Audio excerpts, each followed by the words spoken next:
A liturgia da palavra de hoje, deste 14º domingo do tempo comum, tem como objetivo despertar eu e você, despertar a cada um de nós para um papel que todos nós, enquanto batizados, temos. Se você é batizado na igreja, e daí também a importância do batismo, você recebe entre tantas graças, aquilo que é o próprio, o caráter, tudo aquilo que nós sabemos que o sacramento do batismo traz, mas você recebe também a missão de ser anunciador da palavra de Deus. Com o batismo vem isso. Quando você é batizado, dentre daquilo que imprime, o munus, o serviço de profeta, sacerdote e rei, que o padre tem num grau diferente de ordem, todos os batizados são chamados a ser profeta, a ser um anunciador, a ser alguém que fala da palavra de Deus, que testemunha a palavra de Deus, ou seja, alguém que está em missão. As leituras de hoje, assim como o Salmo, vai sempre nos levar, nos guiar, nos remeter para esta missão. E é interessante como que é colocado isso, a proposta que é colocada. O Salmo, normalmente, na liturgia, a igreja coloca como uma ligação entre todas as leituras. E por isso que vai falar que os nossos olhos têm que estar sempre voltados, sempre na direção, sempre apontados.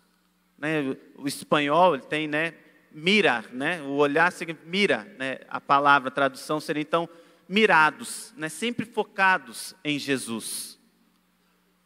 E aí depois nós vamos vendo então a primeira leitura, que Ezequiel é chamado a ser profeta, só que o campo de missão dele não é um campo nem um pouco fácil, porque ele tem que anunciar o Deus único, verdadeiro, ao povo de Israel, ao povo da aliança, porém ao povo que tinha se corrompido. E a maneira como o povo se corrompeu não era uma maneira qualquer. Eles foram se corrompendo com o passar do tempo, em situações que, de certo modo, a religião de Israel, enquanto era lei, as outras culturas, os outros povos da época, era liberdade, podia fazer, podia acontecer. Então, à medida que o tempo foi passando, aquilo que era a aliança que Deus tinha firmado entre ele, Deus, e o povo, não, já não serve mais, porque já não é tão agradável, já não é tão prazeroso. E à medida que isso foi passando, eles foram se desviando. E aí Deus então envia o profeta e fala assim, olha, vai lá, fala para eles que o Deus da aliança ainda está aqui, o único Deus, o Deus verdadeiro ainda está aqui, eles têm que voltar para mim. E mesmo que eles não te escutem, um dia eles vão saber que você, enquanto profeta, você esteve no meio deles. Então vai e anuncia. Talvez é a mesma coisa que cada um de nós vive em grau menor ou maior dentro da nossa casa, dentro da nossa família. Como é muitas vezes difícil falar de Deus, difícil de trazer as pessoas para Deus, porque elas foram como que se deixando levar por situações, por momentos, por alternativas talvez mais prazerosas, menos difíceis de ser vividas, e aí vão se afastando. E o pior é que nós estamos do lado e nós vamos percebendo que isso não vai chegar a lugar nenhum, ao contrário, muitas vezes vai fazer com que essa pessoa se machuque lá na frente. E a gente quer ir atrás dela falando, olha, volta, volta, não é assim.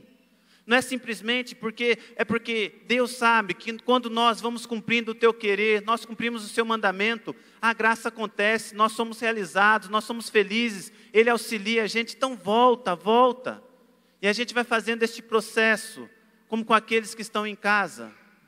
Mas, assim como Ezequiel, é muito difícil viver esta realidade. Porém, o Evangelho, o próprio Jesus diz para cada um de nós, olha, até eu tive dificuldade de evangelizar os meus. Hoje Nazaré é uma cidade grande, deve ter ali por volta dos seus 100 mil habitantes, talvez, por conta do turismo e tudo mais. Para a realidade de Israel, é uma cidade grande. Quem já teve a oportunidade de ir a Nazaré, sabe que hoje tem shopping, tem grandes hotéis, tem toda uma realidade. Existe o que eles chamam de Nazaré Antiga, que é a parte mais de baixo, Nazaré Nova, que é a parte mais de cima. A parte de baixo mora, a maioria é muçulmana, a parte de cima, a maioria é judeu, então existe uma certa divisão, mas é uma cidade grande. Porém, no tempo de Jesus, ela era uma cidade bem pequena. Imagina, 2000 anos atrás, praticamente era uma vila, uma pequena vila, onde todos se conheciam. Não sei se você já fez a experiência, meus pais são do interior de Minas. Hoje a cidade já é grande, desenvolvida, tem uns 35 mil habitantes. Mas no tempo da minha mãe ela falava, porque é muito engraçado, porque minha mãe sai, aí ela começa a cumprimentar um, começa a cumprimentar outro, fala, mãe, mas quem que é? Não, é meu primo não sei o quê, meu primo não sei o quê. Eu falei, mas mãe, a cidade inteira é parente da senhora, como que é isso?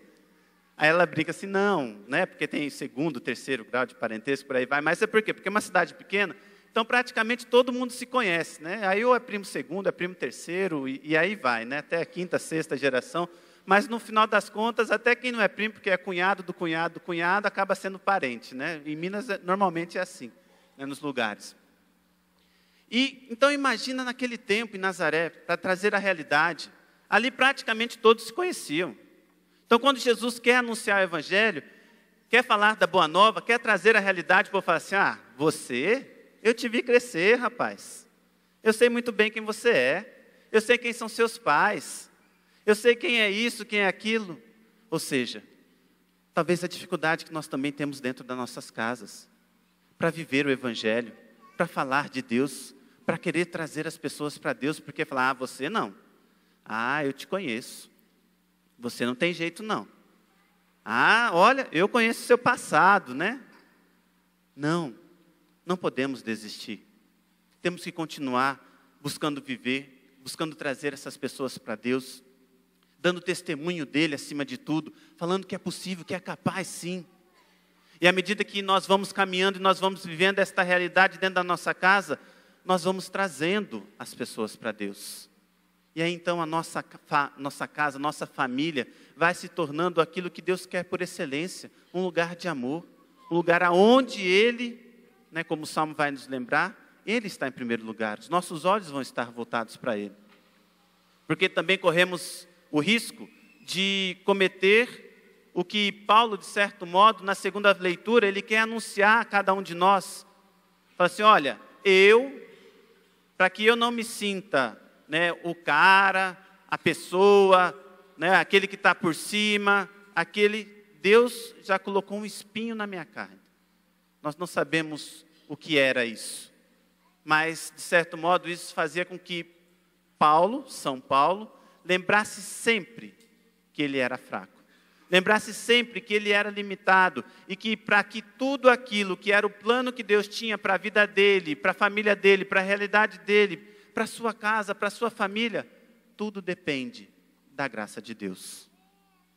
É Ele, não é por nós. Temos que correr atrás, temos que buscar aquilo que talvez está na nossa frente, temos que lutar, temos que colocar todas as nossas forças, mas sozinho não tem como. Por isso a graça de Deus, por isso a necessidade de estar aberto à graça de Deus. E ela vem como? Aqui na Santa Missa, na medida que você entra em comunhão com Ele, na medida que você comunga dEle, mas também na vida de oração, na vida prática, quando você reza em família, ou seja, na intimidade, na comunhão com Deus, estando sempre os olhos voltados para Ele. Portanto, aquilo que a igreja, acima de tudo, quer dizer para cada um de nós no dia de hoje, é justamente isso. Todos nós somos missionários. Todos nós temos um campo de missão, maior ou menor. Enquanto batizados, recebemos esta incumbência de estar, de ir, de levar. Mas para que isso dê certo, precisamos, em primeiro lugar, de reconhecer esta missão, de reconhecer esta tarefa que Deus deu para cada um de nós. Que vamos encontrar dificuldades, às vezes dentro da nossa casa, porque as pessoas vão dizer, ou independente de onde estivermos, vão dizer, eu te conheço, eu sei quem você é. Mas, para cima de tudo, no final das contas, sabemos que dependemos da graça dEle. E se nós caminharmos junto com Ele, se nós caminharmos íntimos em comunhão com Ele, Ele também, à sua maneira, a seu tempo, estará ao nosso lado, estará conosco, nos ajudando, para que eu e você tenha a verdadeira felicidade, a verdadeira alegria, aquilo que só o amor é capaz de conceder. E por excelência, o amor que Deus tem por cada um de nós. Louvado seja nosso Senhor Jesus Cristo. Fiquemos em pé para professarmos juntos a nossa fé. Creio